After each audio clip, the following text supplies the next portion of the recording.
Հանցագործության անպատժելիությունը ծնում է նորանոր հանցագործություններ, վստահ է պատմաբան Էդգար Հովհաննիսյանը։ Նա նաև համոզված է, որ մեր համազգային միասնականության ու պայքարի շնորհիվ հնարավոր կլինի պարտադրել գերտերություններին ճանաչել ու դատապարտել Օսմանյան կայսրության կողմից իրականացված հայոց մեծ եղեռնի փաստը։ Ինչ վերաբերում է այսօր Ամերիկայի Միացյալ Նահանգների նախագահ Բարակ Օբամայի կողմից կրկին ցեղասպանություն բառից խուսափելուն, ապա պատմաբանը խորհուրդ տվեց։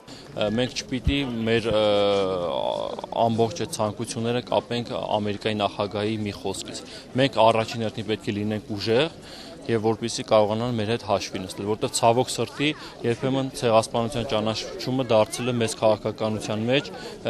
արք ու վաճառքի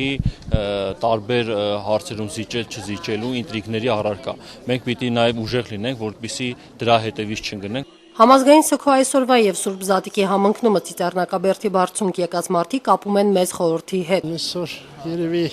երկնային տիրոջ կամքով, որ համընկել մեր ազգային սգորվա հետ, Սուրբ Զատիկն էլ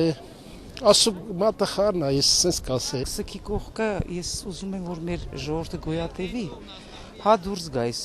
վիճակից այդ դառը անցյալից կարողանա ճանաչել դա իր այդ ցեղասպանությունը եւ կարողանա մարդկանց այնպես բացատրի աշխարհին, որ ընդունեն